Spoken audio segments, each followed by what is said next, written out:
the story of the Shankha, divine conch of Vishnu and nature's wonder. In ancient Hindu mythology, the Shankha, or sacred conch shell, emerged from a cosmic battle. A demon named Sankhasura threatened the balance of the heavens with his arrogance and power. Lord Vishnu, the preserver of the universe, took his Matsya avatar, fish incarnation, to defeat Sankhasura. From the demon's bones arose the first Shankha, its creation resonating with the primordial sound of Om, the cosmic vibration that birthed the universe. The Shankha is also a marvel of nature, formed by the sea snail Turbinella pyrium, found in the Indian Ocean and surrounding seas. Its porcelaneous shell is strong, shiny, and slightly translucent, with an oblong or conical shape tapering at both ends. A natural spiral, the siphonal canal, forms a corkscrew-shaped spout, while the spire at the pointed end is twisted and tapering. The inner surface is smooth and glossy, the outer surface marked by small nodules and ridges. Its hollow interior allows it to function as a trumpet, producing a loud, resonant sound used in temples and on battlefields. Two main forms of Shankha exist in nature. Vamvarta, left-turned, coils clockwise when the apex is upward, common, and associated with Lord Shiva, symbolizing the reversal of natural laws. Dakshina Varta, right-turned, rare, coils counterclockwise, linked to Vishnu and Lakshmi, symbolizing infinite space, prosperity, and spiritual power. These shells often have 3 to 7 ridges along the aperture, their spiral structure reflecting natural symmetry and cosmic patterns. In Hindu mythology, the Shankha is a sacred emblem. Lord Vishnu holds it in his left upper hand, alongside the Sudarshana Chakra, Gada, and Padma. His avatars such as Krishna with his conch Panchjanya, and regional forms like Jagannath, wield the Shankha as a symbol of divine authority. Other deities, including Durga, Surya, Indra, and Lakshmi, also carry it, highlighting its widespread significance. In the Mahabharata, during the Kurukshetra war, the Shankha's sound proclaimed righteousness. Krishna blew Panchjanya, while the Pandavas sounded their conches, Yudhishthir's Anantavijaya, Bhima's Pondra, Arjuna's Devdatta, Nakula's Sughosha, and Sahadev's Mani Pushpaka. Each resonance inspired warriors and signaled the triumph of Dharma. The Shankha also plays a role in healing and ritual. In Ayurveda, Shankha Bhasma, a powder made by calcining the shell with lime, contains calcium, iron, and magnesium and is used to treat digestive ailments like hyperacidity.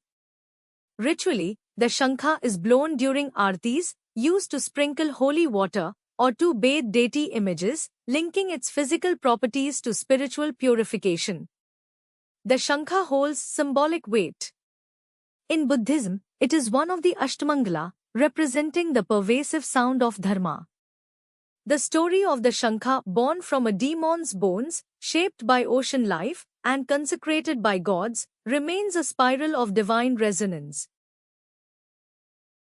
The conch shell has captured human imagination across the world, far beyond the shores of India. In ancient Greece and Rome, it was linked to sea deities like Triton, often depicted blowing the conch as a trumpet. Across the Atlantic, the Maya and Aztec civilizations of Mesoamerica used conches as musical instruments in sacred ceremonies and as containers for paint or ink.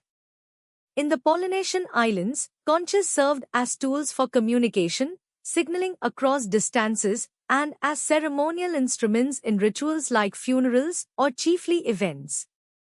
In Papua New Guinea, they were historically used as currency in traditional trade systems. In Japan, conch shells, known as horgai, were sounded during significant rituals such as royal cremations, while in Grenada, fishermen still announce fresh fish with the conch's resonant call. Beyond its cultural significance, the conch is a biological marvel. These large marine snails, belonging to the order Neogastropoda, have thrived for tens of millions of years. During the Mesozoic era, neogastropods underwent remarkable adaptive radiation, diversifying in shell morphology and ecological niches. Over time, natural selection and human activity shaped their shells. Centuries of harvesting caused some populations, like the queen conch, Lobatus gigas, to reach sexual maturity at smaller sizes, a shift that can reverse in marine protected areas where harvesting is restricted. Different species adapted to their environments, those in shallow, oxygen-rich waters, such as Caribbean queen conchs, often develop thicker shells for protection against predators, while species in deeper, low-oxygen zones evolve thinner, more delicate shells to conserve energy. The life cycle of the conch is as fascinating as its evolutionary journey. After internal fertilization, a female lays an egg mass in sandy ocean beds, which incubates for several days. Once hatched, the larvae, called veligers, drift in ocean currents for weeks, feeding on phytoplankton, including microscopic algae. When ready, they undergo metamorphosis, settle on the seafloor, and bury themselves in sand for nearly a year. Over the next 3 to 5 years, the shell grows in a characteristic spiral until a flared, thickened lip signals adulthood. Adult conches inhabit deeper seagrass beds, grazing, mating, and completing the cycle. Some species, like certain Turbinella conchs, can live for 20 to 30 years, while others, such as the queen conch, typically live 7 to 15 years, with some individuals reaching up to 30 years in optimal conditions, carrying a legacy of resilience and natural beauty. 4. The conch as a symbol. From ancient rituals to evolutionary wonder, the conch is a symbol of connection between human culture and the ocean's mysteries. It is a testament to the artistry of nature and the enduring fascination it inspires across civilizations, from the shores of India to the oceans and islands around the world.